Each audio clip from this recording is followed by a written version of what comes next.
Clameur, c'est vous qui le dites. Bonjour à toutes et à tous. Bienvenue dans notre émission Clameur, c'est vous qui le dites. Le concept de notre émission, on descend dans la rue et on colle aux passants et passantes de la littérature sous le nez. Et quand je dis colle, on leur colle vraiment la couverture au nez, et rien que la couverture. On écoute ce qu'ils et elles en imaginent, et après, on en parle. Aujourd'hui, partons à la découverte de La Porte du Vent de Jean-Marc Souvira.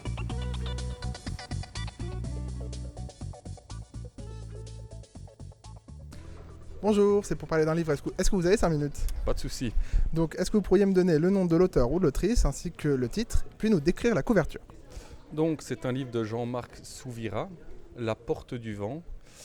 Donc ici, on a plutôt une couverture assez sombre.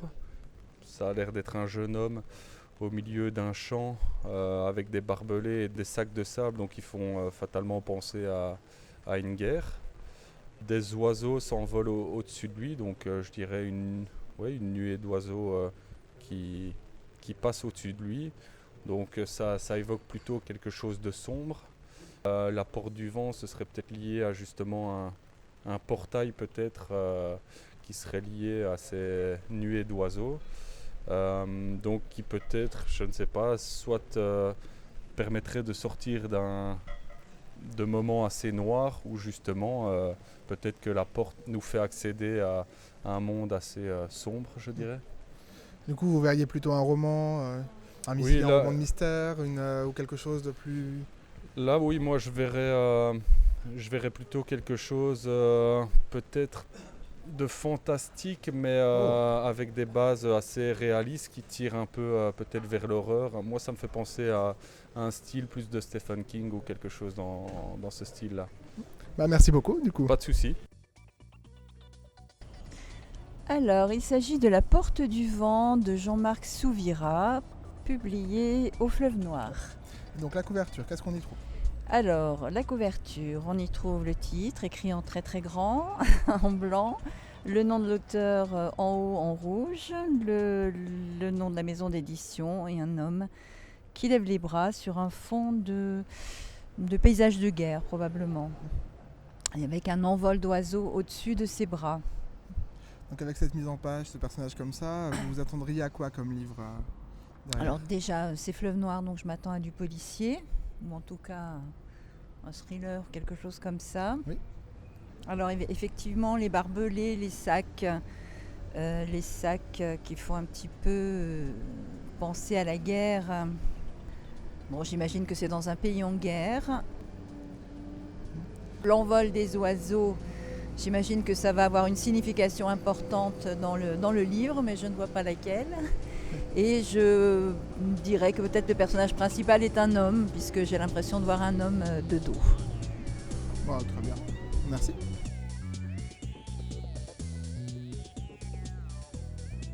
Alors Claire, ce livre, plutôt quelque chose de sombre, de fantastique ou de tragique ? Alors, ce n'est pas si éloigné des faits. C'est effectivement un roman noir, policier mais réaliste, une ambiance assez sombre. Cette superbe couverture a effectivement une double signification que l'on découvrira au cours de la lecture à travers 2 purs moments de poésie. Alors, de quoi parle ce roman ? Donc à Paris de nos jours, le commandant Dalmat doit faire face aux prémices d'une guerre entre la mafia juive et la mafia chinoise, alors que jusqu'à présent ils ont toujours collaboré ensemble, à travers différents trafics, notamment le trafic d'armes, les rackets ou le blanchiment d'argent. Un seul mot d'ordre, ne pas s'impliquer dans un quelconque trafic de drogue afin de rester sous le radar des autorités. Mais la jeune génération de ces 2 organisations criminelles, poussées par l'ambition, vont enfreindre cette ligne rouge. Les conséquences vont être désastreuses et les entraînent dans une guerre infernale parsemée de vengeance et règlements de compte sanglants. Alors pourquoi ces clans autrefois si soudés en arrivent à ces extrêmes ? Quels liens si forts les unit et si tout venait du passé ? Nous plongeons alors au cœur des tranchées de la Première Guerre mondiale. L'auteur met en lumière un épisode assez méconnu de l'histoire pendant lequel la France a fait appel à la Chine pour un prêt de main-d'œuvre afin de pallier au manque dans les usines pour le bon fonctionnement du pays. Près de 40 000 ouvriers chinois débarqueront donc pour remplacer les hommes partis au front.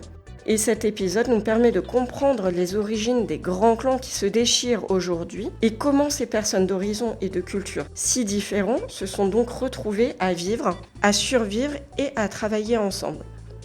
De ce quotidien difficile va naître une fraternité qui n'a cessé de grandir devant une hostilité et des conditions de vie dégradantes et toujours face à une adversité grandissante. Nous suivons plus particulièrement Zhang, jeune garçon de la campagne chinoise, sans prétention et qui se révèle être un homme exceptionnel aux aptitudes et à la sagesse remarquables, qui sera le fil rouge et le ciment de cette fraternité, un personnage si fort que vous n'êtes pas près de l'oublier. Eh bien, merci Claire, voilà qui donne envie d'en découvrir davantage sur La Porte du Vent de Jean-Marc Souvira. D'ailleurs, en voici justement un extrait.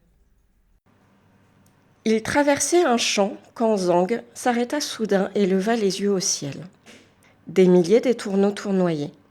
Compacts, ils montaient, descendaient, changeaient brusquement de direction, obéissant à un ordre interne au groupe qui dictait ces variations. Sun Hao et Chun Li admiraient eux aussi ce phénomène mystérieux, s'interrogeant sur ce vol à la fois désordonné et coordonné. Zhang, comme aimanté par le nuage d'oiseaux, s'écarta des deux hommes sans prononcer un mot, fit glisser de son épaule son sac à terre et enroula rapidement sa natte sous son bonnet. Il s'avança de quelques pas et tendit ses bras vers la nuée des tourneaux qui s'éloignaient. Sun s'en étonna. Il s'apprêtait à le questionner quand Shen lui fit signe de se taire et lui désigna le ciel du regard. Les oiseaux revenaient ensemble vers Zhang, qui démarra une série de mouvements lents, amples, une sorte de danse que l'énorme masse des oiseaux se mit à suivre, se laissant guider par l'homme, petit point rivé sur le sol. La silhouette filiforme de Zhang était un mélange d'élégance et de force. Il ressemblait à un chef d'orchestre guidant des musiciens sur une partition connue d'eux seuls. Il était évident, à cet instant précis, que rien d'autre n'exista pour Zhang. Un lien étrange, fort, invisible le reliait aux oiseaux. Cette connivence silencieuse créait un monde à part dans lequel Zhang et les étourneaux évoluaient. Merci Claire pour cette lecture.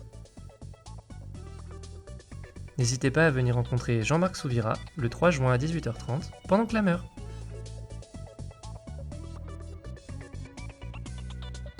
Clameur, c'est vous qui le dites.